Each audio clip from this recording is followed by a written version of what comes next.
Amém, querido? Mais uma vez, graças e paz, uma boa tarde para todos.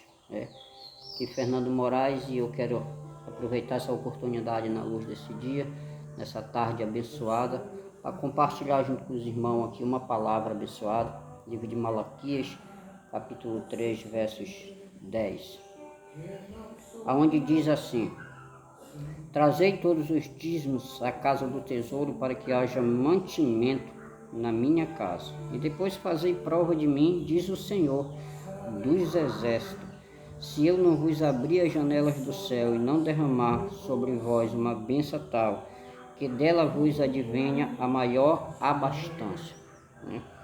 Então aí, querido, nós estamos aí diante de uma palavra muito importante para nossas vidas, onde Deus faz uma promessa àqueles que são fiel aos dízimos e ofertas, uma promessa de derramar uma bênção com abastança ou com abundância. Derramar sobre vós uma bênção é a promessa do Senhor.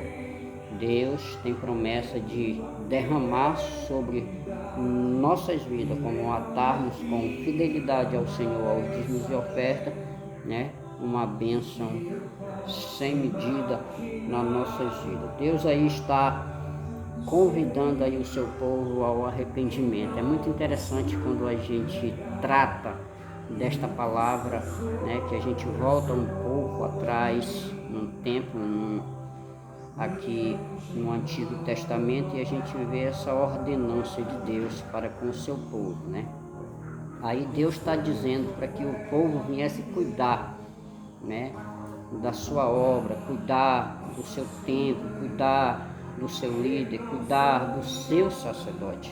É interessante. O povo aqui estava afastado nesse aspecto de levar, nesse aspecto de se doar, nesse aspecto de entregar ou devolver os 10% para a casa do Senhor, Deus diz para que haja mantimento. Então o povo não estava levando, a casa estava sem mantimento. Interessante. Então vamos lá, Deus aqui ele está convidando o seu povo ao arrependimento, ou seja, para que o povo se voltasse a ele. Como um sinal, o seu arrependimento passasse a sustentar a obra de Deus, Deus está fazendo um convite para que o povo, ele está dizendo, trazer os dízimos de oferta à casa do tesouro, para que haja mantimento na minha casa. Aí fazei prova de mim, fazei prova de mim, se eu não abrir a janela do céu e não derramar sobre vós uma bênção tal que dela venha a maior abastança. Então, Deus está aqui chamando o povo ao arrependimento para que o povo voltasse a Ele, e através desse arrependimento passasse a sustentar a obra dele. E o seu ministro, não só sustentar a obra, mas também o seu ministro com os dízimos e ofertas. E o Senhor diz o que? A promessa de Deus é que Ele iria abençoar, ou seja, de forma abastante, ou seja, de forma abundante. Deus espera que demonstremos amor e devoção a Ele e a sua obra por meio dos dízimos e ofertas, para que o seu reino seja promovido, para que o seu reino seja promovido. Às vezes a gente acha que isso não tem nada a ver com o reino, mas tem tudo a ver, Mas só que algo interessante que Deus tem essa promessa de derramar, queridos, uma bênção com abastança, ou seja, com abundância nas nossas vidas, como formos fiel a esse aspecto de levar, esse aspecto de conduzir os dízimos e ofertas à casa do tesouro, Mas só que muitas das vezes, querido, eu conheço as pessoas que são dizimistas fiel e agora já não estão vivendo bem como vivia antes,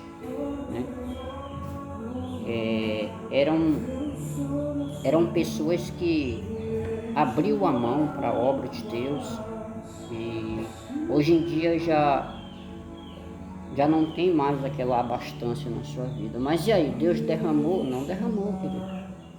Deus derramou e continua tendo o cuidado. Mas e aí, irmão Fernando, o que é que falta, querido? Falta para mim, para você sermos de fato um mordomo. Querido, o mordomo. E o que é o mordomo? O mordomo é o administrador, aquele que administra, aquele que cuida, né? Cuida da administração, daquilo que é entregue a ele. O patrão entrega a mordomia, que é um dos princípios, e ele passa a ser o administrador, né? Querido, acontece algo interessante nas nossas vidas. É que tudo que ganhamos, né, queremos gastar. Sim ou não? Tudo que ganhamos, queremos gastar. Às vezes, quando o ser humano ele pensa em guardar algo para amanhã, ele é logo conhecido como um tolo. É conhecido como um tolo. Aí tem gente que chega e diz assim, o dia da manhã não pertence, o dia da manhã pertence a Deus. Eu tive pensando e analisando esses dias, quem lembra daquela passagem das 7 vacas magras e as 7 vacas gordas, né? Que José ali administrou ali para o rei daquela época, o faraó daquela época, bem que sobre os 7 anos, né, de abundância e os 7 anos, né, que não seriam tão abundantes assim. E ele o que? Ele fez o quê? Ele guardou, querido. Nós temos que aprender com José a sermos de fato o administrador. Deus, ele está dizendo que ele vai derramar uma bênção grande, uma bênção que vai vir sobre nossa vida, tamanha abastança ou abundância sobre nossas vidas, né? Derramar sobre vós uma bênção, né? Uma bênção abundante, de forma abundante, querido. Então temos que aprendermos a sermos fiéis no dízimos e ofertas, mas também sermos um administrador de tudo aquilo que Deus nos entrega, queridos. Louvado seja o nome do Senhor. Então Deus tem chamado o seu povo aí ao arrependimento, a se voltasse para esse aspecto, né? Se voltasse para esse aspecto, né? Amém, queridos? Louvado seja o nome do Senhor. E o dízimo e a oferta, quando a gente leva para a casa do Senhor, a gente está aprovando ali o nosso amor, a nossa devoção à sua obra, né? A nossa devoção à sua obra, por meio do dízimo e oferta, né? Amém, queridos? O dízimo e ofertas, queridos. As bênçãos que acompanham a fidelidade na contribuição financeira virão tanto nesta vida como no porvir. É interessante. Deus tem promessa de nos abençoar demais. Que nós não venhamos deixar que a providência que Deus vai nos entregar, querido, venha fugir de nossas mãos, né? Venha escapar pelas brechas dos nossos dedos. Amém, queridos? Receba esta palavra, queridos. Grave no seu coração e ore a Deus dizendo, Senhor, eu quero me tornar um administrador. Eu quero me tornar um mordomo. Amém, queridos? Para encerrarmos, eu quero compartilhar também com o irmão o livro de Provérbios, capítulo 3, versos 9, que diz dessa maneira, honra